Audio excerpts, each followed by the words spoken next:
Around 2350 BC, between Tigris and Euphrates, Sumer rises in golden calm, convinced unity has finally made peace permanent. Fields stretch wide and orderly, green stitched to brown earth, as if nature itself follows civic discipline. Canals run straight and confident, carrying water like a promise, and turning survival into routine prosperity. Reed boats glide past levees, their wakes whispering that commerce is now safer than war. Sunlit walls glow terracotta, and crowded streets pulse with laughter, bread, and the comfort of predictable days. In markets, weights click, and hands exchange goods with practiced trust, as if fairness can be engineered. Temple courtyards breathe incense, and rituals feel steady, like the gods have stamped approval on order.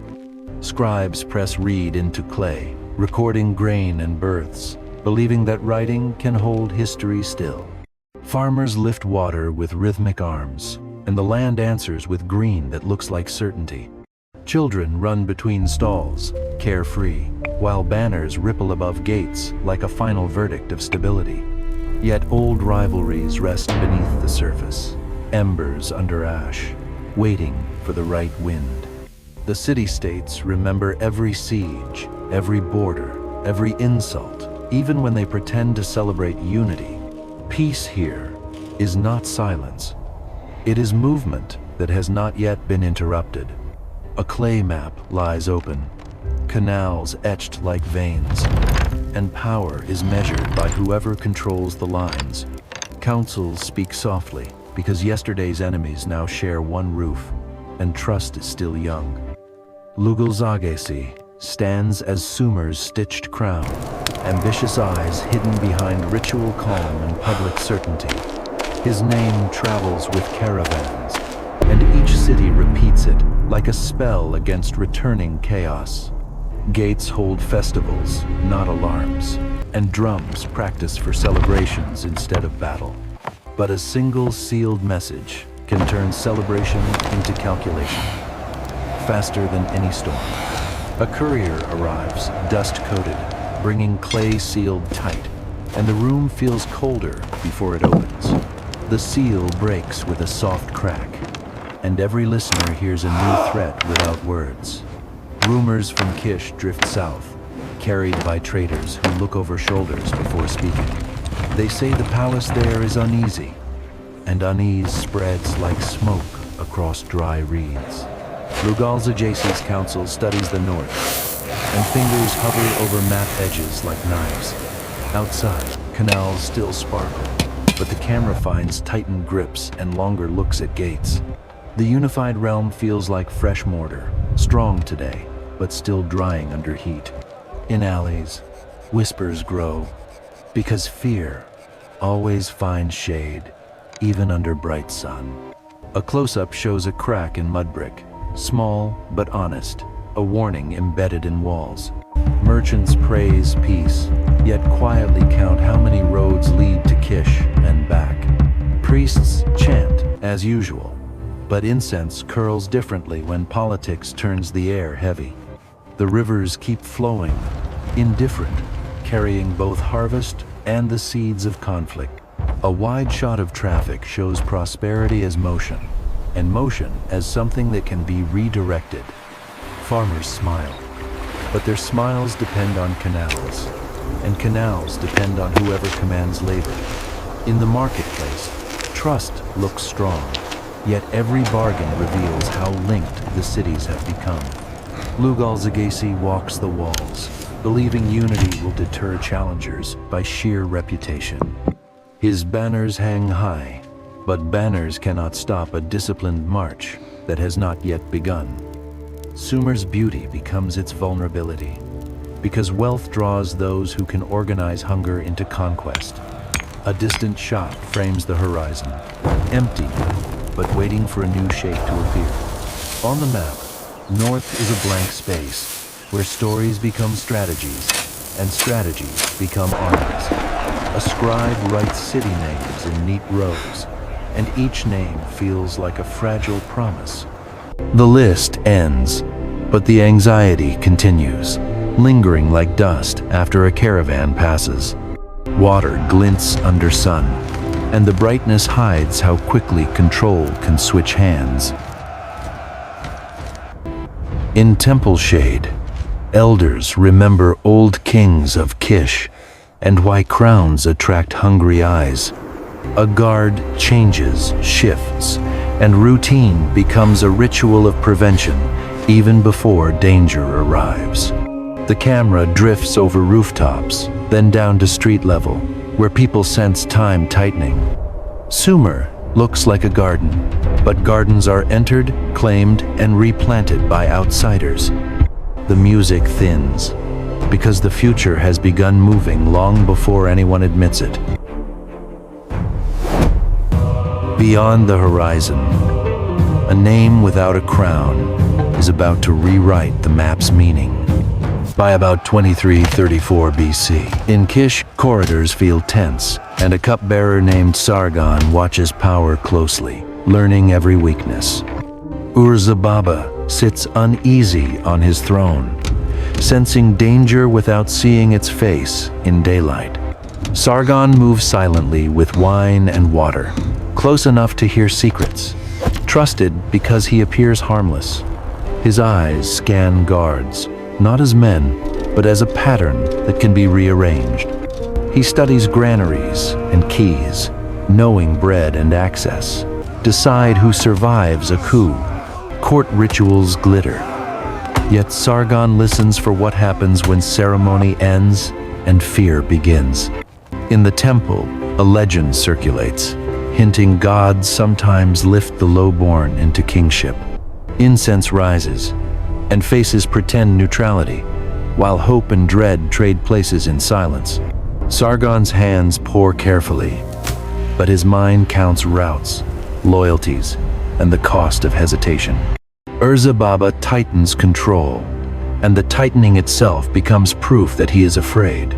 Night falls, and the palace grows louder with whispers than with music. Sargon speaks softly to soldiers, offering steady rations, clear rules, and a future they can follow. He wins allegiance by making discipline feel safer than chaos, and safer than an anxious king. A rope knot tightens on a warehouse door, and the camera treats it like a turning point. The first changes are small. A shifted guard post, a new key holder, a missing seal. Urzababa notices too late that the servant no longer trembles in his presence. In granary shadows, allies gather quietly, their patience measured in days, not speeches. Dawn arrives hard and bright, the kind of light that exposes fear on every face. Doors slam, guards pivot, and Kish learns how quickly a palace can change owners. A seal rolls onto fresh clay, and the state's heartbeat shifts with a single stamped mark. Urzababa is removed from the center of power, not by gore, but by swift procedure. Sargon stands where a servant stood yesterday, and the air feels rewritten around him. The city does not cheer. It watches whether bread still arrives and whether guards remain calm. Sargon secures food first, because an army without grain is only noise and dust. He secures force next, because grain without force becomes tribute to someone else. Training yards fill with new routines, feet striking dust in unison like an engineered drumbeat. Leather and wood creak, shields align, and the recruits become parts in a machine. The camera finds laborers widening canals under orders they cannot refuse, building strength for someone else. Taxes rise, and the burden appears in calloused hands and hunched backs, not in blood. Sargon's reforms feed the army, and the army feeds the ambition growing behind his silence. Captains gather over clay maps, routes traced like veins leading south into Sumer's heart. Sealed messages travel ahead, diplomacy shaped as warning, warning shaped as inevitability. In Uruk and Ummah, Lugalzagesi hears of Kish's new ruler, and his calm hardens. He has faced rivals before, but this rival speaks in logistics, not tradition. Councils convene, clay maps spread like wounds, and fingers hover over canals and gates. Sargon convenes captains. Supply lists spread like promises that cannot be argued with. The two powers move toward collision, one built on old prestige, one on new discipline. Marching begins without fanfare, because the true sound of war is preparation. Barges carry grain forward, proving wars are won by food before they are won by blades. Dust rises on roads, and the rhythm of boots becomes the language of coming change. Sumer's banners lift, proud and bright, but unity here is younger than memory. Akkad's formations advance tighter, quieter, harder to read, like a storm with a plan. The battlefield appears as geometry, lines and gaps, and the camera refuses spectacle for tension.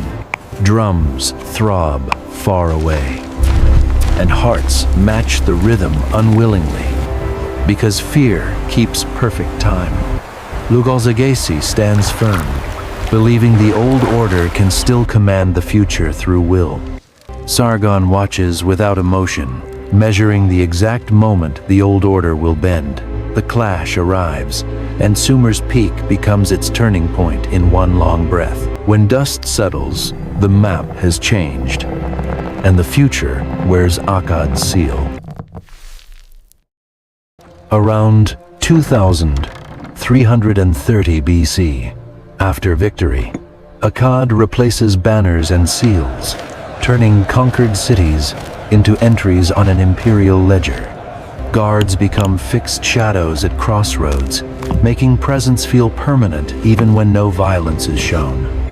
Granary seals change first, because control begins where food is stored and rationed. A governor arrives from the center, and local elites learn their power has been resized. Scribes exchange tablets in careful silence, as if paperwork itself is the real surrender. New writing standards appear, and familiar signs begin to feel strangely foreign in official hands. The empire's voice is procedure, pressed into clay, carried by couriers, enforced by schedules. Standard weights click into place, unifying trade and quietly simplifying taxation across the realm. Canals stretch farther, turning geography into governance, water into infrastructure, infrastructure into authority. A standing camp forms outside walls, meaning power never truly leaves. It only rotates. Rations arrive on time, and loyalty begins to follow the calendar rather than the throne. Gates become clocks, opening and closing to the empire's rhythm, not local preference. Citizens queue for passage.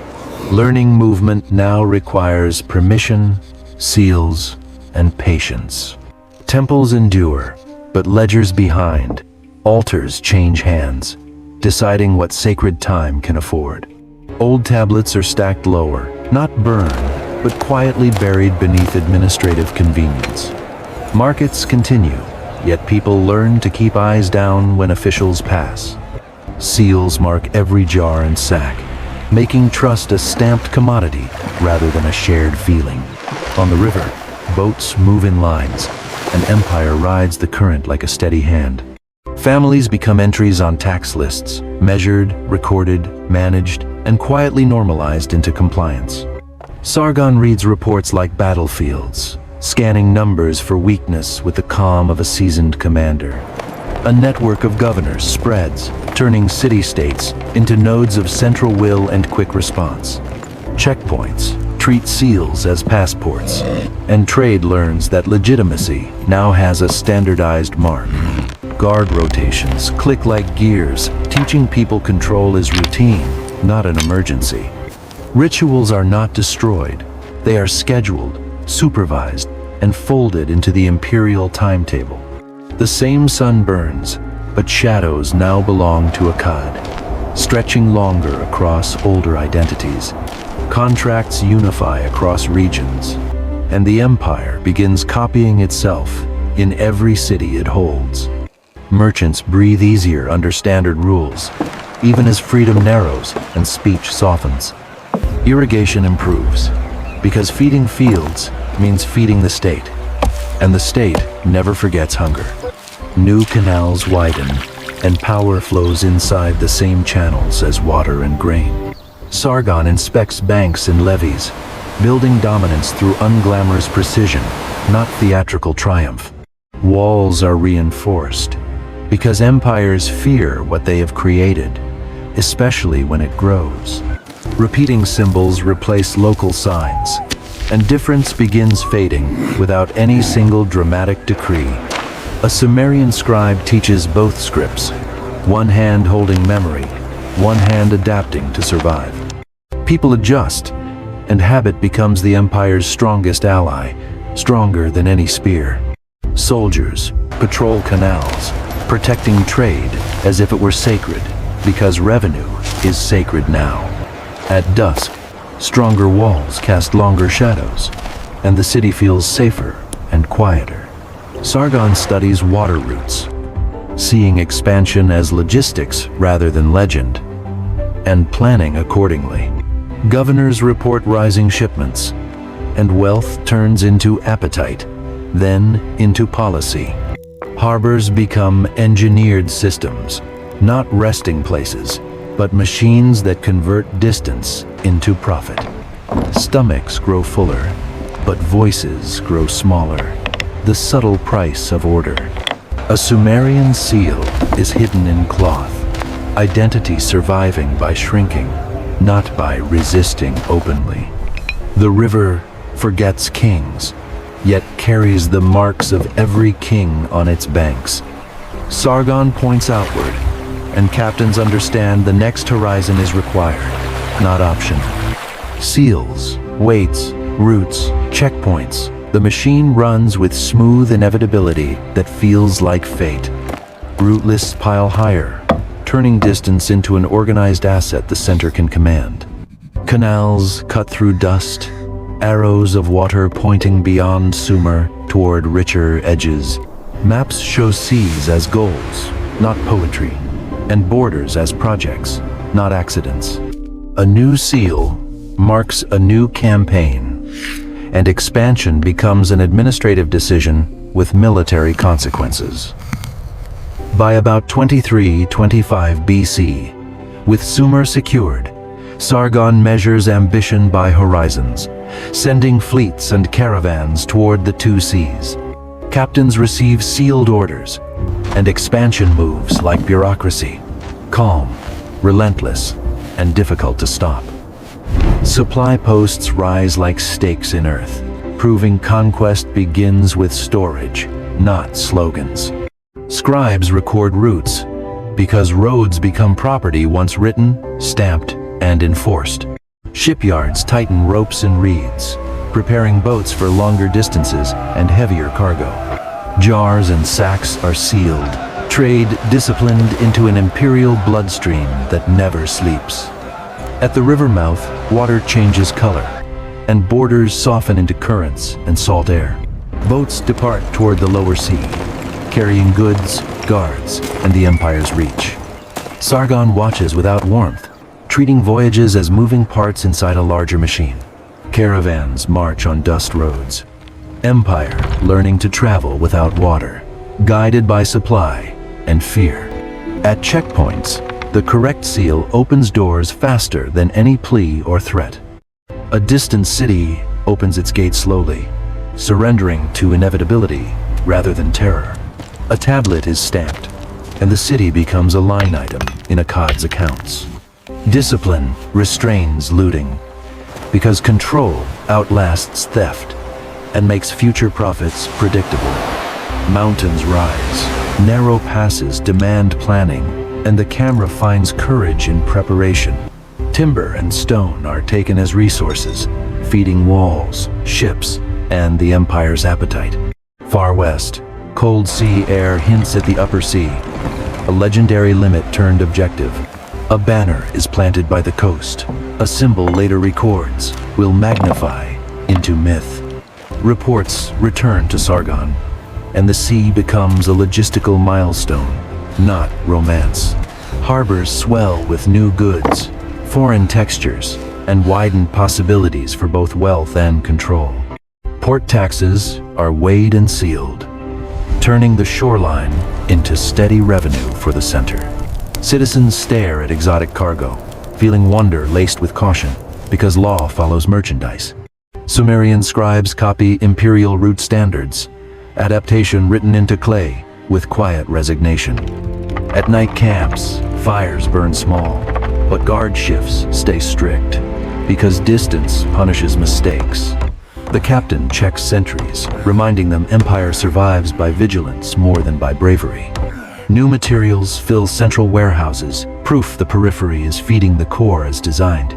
Larger boats are built because longer routes demand stronger hulls and deeper organization. Foreign merchants arrive, bringing goods and influence, without drawing blades, only contracts and seals. Governors collect duties, and every transaction leaves an imperial fingerprint that cannot be scrubbed away. Markets grow richer, yet posture stays restrained, as if prosperity requires a bowed head.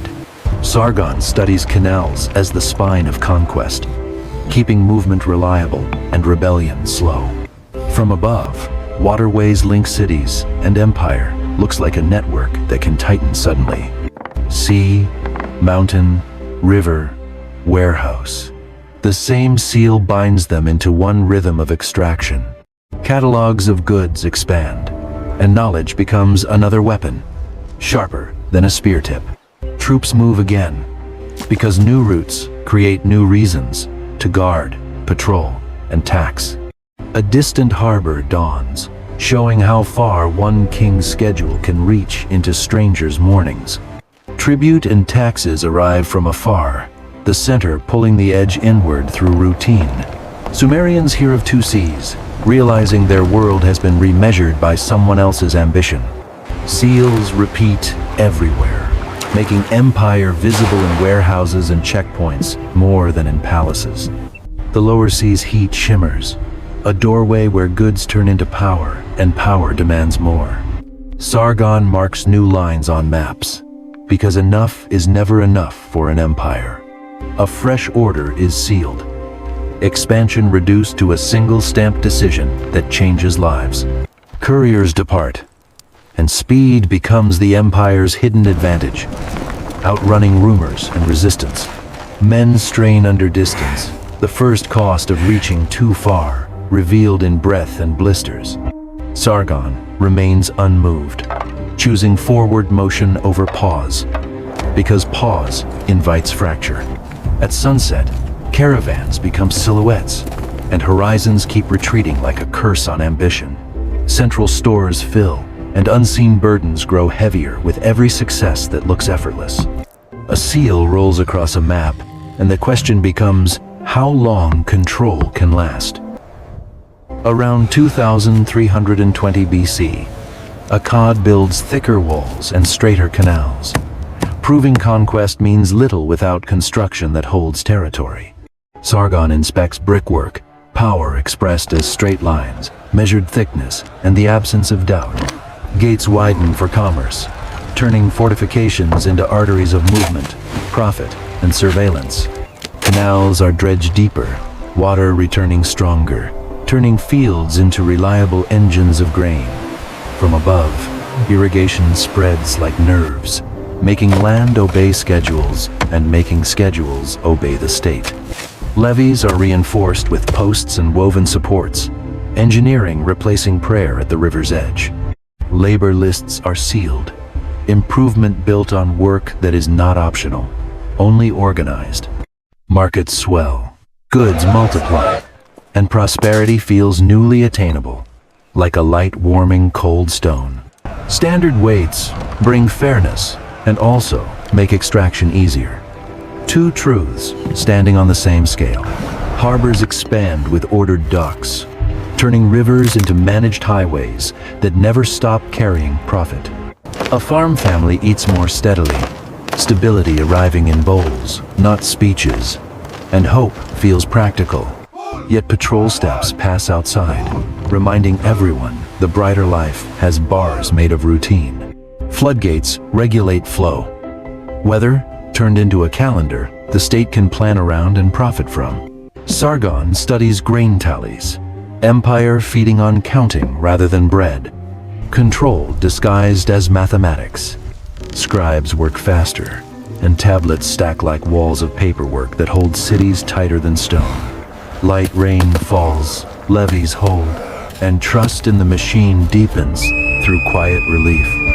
Work crews pass bricks in rhythm, labor organized like an army that never marches to music.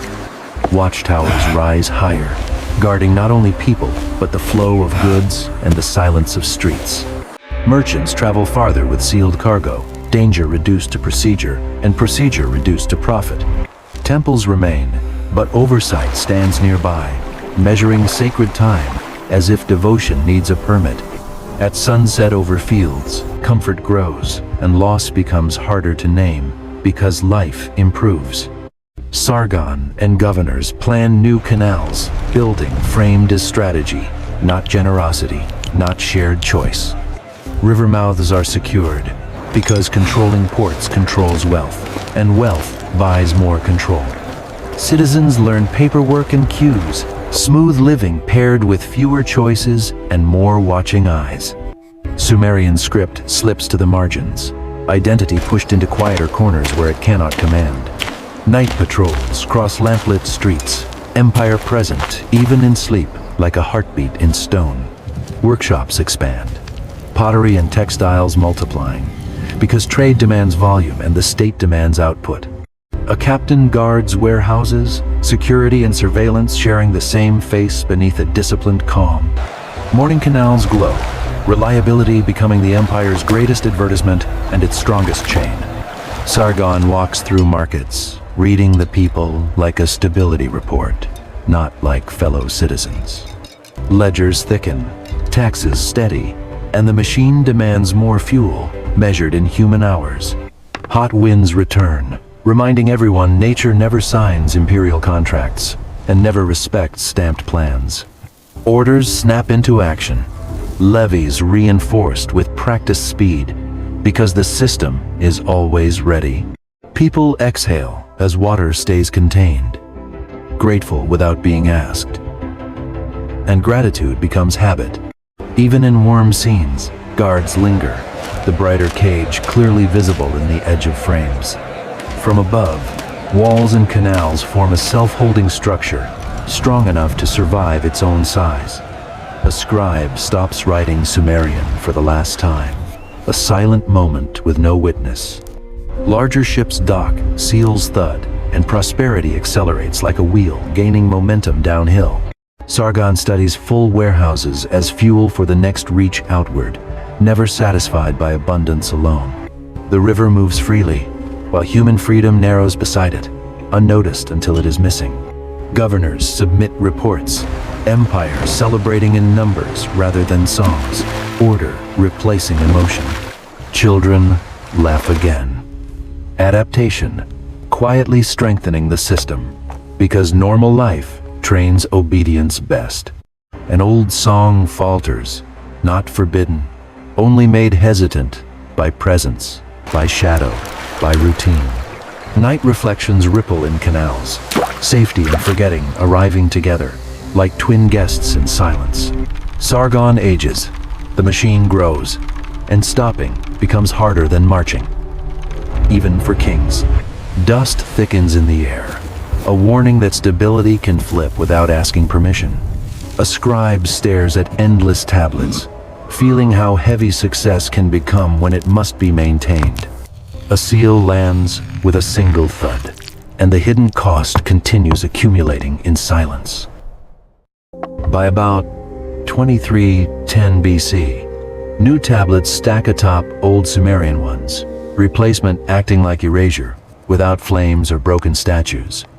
Akkadian officials write and stamp, deciding who speaks and who obeys through ink and clay. A Sumerian scribe mouths unfamiliar sounds, learning a new world through new words and new rules. Central governors pass local elites, and city-state pride becomes administrative formality with lowered eyes. The seal replaces the throne, ruling daily life more than any crown, more than any story. Rivers flow beside straight canals, carrying imperial order without asking permission from gods or farmers. In schools, the young write the new standards smoothly, making assimilation automatic and almost invisible. An older hand trembles over Sumerian signs, history retreating into weakness, then into silence. Market speech blends, language changing fastest, where survival demands understanding and profit rewards adaptation. Temples keep rituals, but Akkadian accounting controls their public voice, scheduling devotion like labor. Sargon reads numbers like battle lines, king turned operator of a machine that never rests. Patrol steps pass again, a wordless lesson in who controls the streets and the night.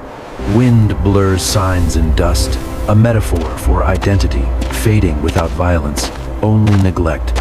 Children learn new names for old things, memory reshaped by vocabulary, one household at a time. A scribe hides Sumerian tablets in a wall, protecting them by disappearance, not by protest. Imperial archives grow, memory filed, sealed, and turned into leverage that outlives any speech. Water reflects fortress walls, shadows long, and permanence still uncertain, because nothing human is eternal. Meals improve, voices lower, and silence becomes a social habit that feels like safety. Sumer survives in craft patterns and worn seals, living in hands, not in thrones. Sargon's face ages, while the system behind him continues without pause, indifferent to one man. A distant dust storm gathers, reminding the machine that nature cannot be managed forever by schedules. Granaries lock tighter, fear growing with size and responsibility, because loss would echo everywhere. An elder traces Sumerian signs in sand for children, and wind erases them quickly. In storage, Sumerian records lie deeper, while newer Akkadian ones occupy the top shelves. Around 2300 BCE, dawn returns to the two rivers, unchanged, while rulers and languages change, and the current continues forward. Sumer's legacy endures in cities, writing, and the genius of turning mud into permanence. Akkad's legacy endures as the template of empire, networks, governors, and standing force. Sumer is not burned away. It is moved off the microphone of power and decision. A seal presses into clay, declaring the new law that machines decide history more than heroes. Water slips through every hand, flowing onward, indifferent to every king, every border, every banner. Archive doors close, dust dancing in last light, memories stored like ammunition for future rulers. Between the rivers, history does not end. It changes names, and the same water keeps moving.